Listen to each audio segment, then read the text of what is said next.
ഞങ്ങളിവിടെ പറയുന്ന കാര്യങ്ങളൊന്നും ആരോപണമല്ല, വസ്തുതയാണ്. അത് നിങ്ങൾ ശരിക്കും മനസ്സിലാക്കണം. ഇവിടെ ഇന്ന് ഞാൻ പ്രസംഗിക്കുന്നതാണെങ്കിലും ഇനി നമ്മൾ അബ്ദുൽ മാലിക് സലഫി, മൂസ സലാഹി ഇവിടെ പ്രസംഗിക്കാനിരിക്കുകയാണ്. അവരോട് പറയുന്ന കാര്യങ്ങൾ ഒരിക്കലും തന്നെ നിങ്ങൾ പറയുന്നത് പോലെയുള്ള ആരോപണങ്ങളല്ല, വസ്തുതകളാണ്. ജിന്നിനോട് പ്രാർത്ഥിച്ചാൽ ശിർക്കല്ല എന്ന് വിസ്ഡം പറയുന്നുവെന്നത് നിങ്ങളുടെ ആരോപണം മാത്രമാണ്. നിങ്ങൾ ഇല്ലാത്ത ശിർക്ക് ആരോപിച്ചപ്പോൾ ശിർക്കിൽ അകപ്പെട്ടു എന്നത് ഞങ്ങൾ പറയുന്നത് ആരോപണമല്ല, അതൊരു വസ്തുതയാണ് എന്ന് നിങ്ങൾ തിരിച്ചറിയണം. ഞങ്ങൾ ദഈഫായ ഹദീസ് കൊണ്ട് ഒരു പ്രസ്ഥാനത്തെ കെട്ടിപ്പടുത്തുവെന്ന് നിങ്ങൾ ആരോപണമാണ് പറയുന്നത്. എന്നാൽ സ്വഹീഹായ ഹദീസുകൾ നിങ്ങൾ നിഷേധിക്കുന്നുവെന്നത് ഞങ്ങൾ പറയുന്നത് തെളിവുകളുടെ അടിസ്ഥാനത്തിലാണ്, വസ്തുതാപരമാണ്.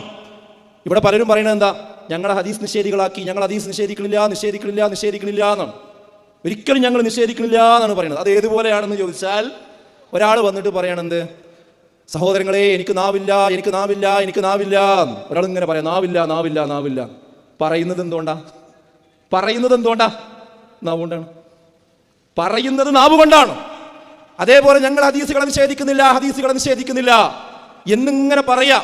പക്ഷേ ആ പ്രസംഗത്തിന്റെ വാലും തരയും അതിന്റെ നടുക്കഷ്ണവും അതിന്റെ ബാക്കിയും തന്നെ കേട്ട് കഴിഞ്ഞാൽ എത്രമേൽ ഹദീസുകളെയാണ് നിഷേധിക്കുന്നത് എന്ന് ആർക്കും ആ വിഷയത്തിൽ വ്യക്തമാകുന്ന കാര്യങ്ങളേ ഉള്ളൂ. 3000-ഓളം ഹദീസുകൾ നിങ്ങൾ നിഷേധിച്ചു എന്ന് പരപ്പനങ്ങാടിയിൽ നിന്ന് ഫൈസൽ മൗലവി പറഞ്ഞപ്പോൾ അത് കളിയാക്കിയവർ എവിടെയാണ്, എങ്ങനെയാണ് നോക്കുക.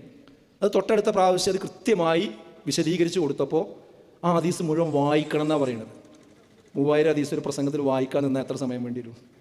നിങ്ങളൊന്ന് ആലോചിച്ച് നോക്കി.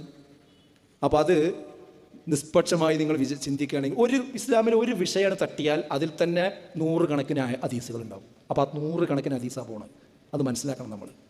അപ്പോൾ ഞങ്ങൾ നിങ്ങളെക്കുറിച്ച് പറയുന്നത് ആരോപണമല്ല, വസ്തുതയാണ്. ഇൻഷാ അല്ലാഹ് ഈ പ്രസംഗങ്ങൾ കേട്ട് നിങ്ങൾക്ക് അത് കൃത്യമായിട്ട് മനസ്സിലാവും. ഞങ്ങൾ മുജാഹിദ് പ്രസ്ഥാനത്തിൻ്റെ പേരിൽ ഖുറാഫാത്ത് പ്രചരിപ്പിക്കുന്നുവെന്നത് തികച്ചും നിങ്ങളുടെ ആരോപണം മാത്രമാണ്.